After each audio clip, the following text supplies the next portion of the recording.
Assalamualaikum warahmatullahi wabarakatuh. Alhamdulillah, wassalatu wassalamu ala rasulillah. Teman-teman, kita bertemu kembali di channel edukasi dan motivasi. Hal yang paling dasar membuat seseorang itu berbahagia di dalam kehidupan itu adalah tenangnya hati. Makanya biasa kita dengarkan ya, ada namanya manajemen kalbu, bagaimana memanage hati seseorang, mengontrol hati, jiwa dan seterusnya. Karena memang asal dari kebahagiaan itu teman-teman adalah tenangnya hati seseorang. Jadi seseorang ketika hatinya tenang maka dia akan bahagia. Menyebabkan kegelisahan atau menyebabkan kesengsaraan, tidak adanya kebahagiaan itu karena tidak tenangnya hati, tidak tenangnya jiwa, gelisah dan seterusnya. Maka tenangnya hati seseorang itu penyebab kebahagiaan, teman-teman. Olehnya itu berkata Ibnu Qayyim Al-Jauziyah rahimahullah bahwasanya hati itu ada tiga. Hati itu ada tiga. Yang pertama adalah namanya hati yang sehat, qalbun salim, hati yang sehat. Hati yang sehat ini adalah hati yang selamat, bahagia di dunia dan akhirat. Makanya Allah sebutkan dalam Al-Quran, yauma la yanfa'u malun wala banun illa man atallaha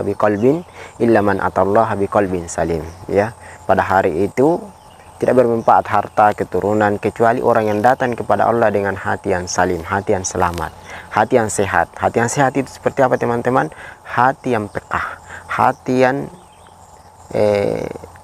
bertauhid, hati yang lurus, hati yang jauh dari penyakit hati. Penyakit hati itu banyak. Kemudian yang kedua, kata beliau Ibnu Qayyim, adalah hati yang sakit. Hati yang sakit ini adalah hati yang iri, dengki, hati yang sakit. Ya, hati yang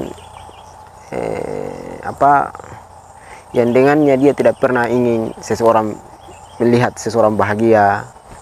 Itu iri, dengki, sombongan, selalu merasa lebih, bangga di atas orang lain, memiliki kemampuan, dia menganggap dirinya punya kemampuan lebih, dia pokoknya menyombongkan diri, ya. Dan ini kalau kita bicara contoh-contohnya di masa lalu, teman-teman, banyak dan mereka dihancurkan oleh Allah. Ini penyakit hati. Dan terbesarnya dari penyakit hati, teman-teman, adalah kesyirikan. Menganggap ada sesuatu yang bisa mendatangkan manfaat atau menolak bahaya selain dari Allah Subhanahu wa Ta'ala. Itu penyakit hati dan itu berbahaya. Keyakinan seseorang kepada misalnya benda-benda tertentu dan seterusnya, itu penyakit hati dan itu berbahaya karena itu adalah penyakit hati yang paling besar, kesyirikan.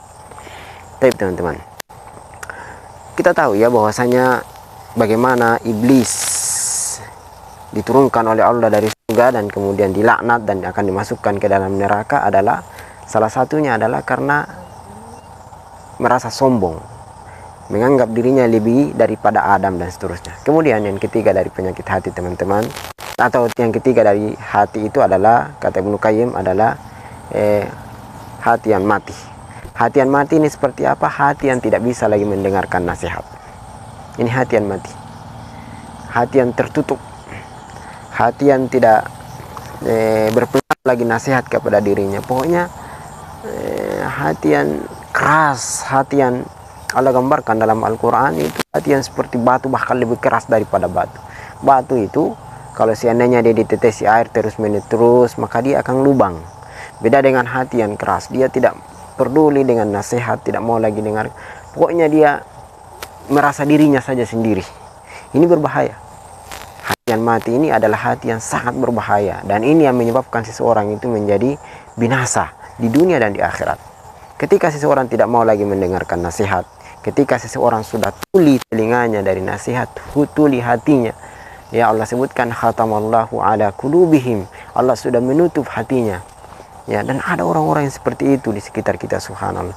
Diberikan nasihat tidak mau dengar, punya tidak peduli dengan nasihat. Ya, teman-teman, maka Mudah-mudahan ini menjadi motivasi untuk kita semua. Mudah-mudahan ini menjadi introspeksi diri kepada kita semuanya, bahwasanya kita mestinya menjadi orang-orang yang senantiasa baiki hatinya, dan kita berdoa memohon kepada Allah, mudah-mudahan hati kita adalah hati yang selamat, hati yang mudah menerima nasihat, hati yang peka, hati yang lembut, hati yang keluar darinya cinta, hati yang keluar darinya kebahagiaan, membahagiakan dirinya dan membahagiakan orang lain.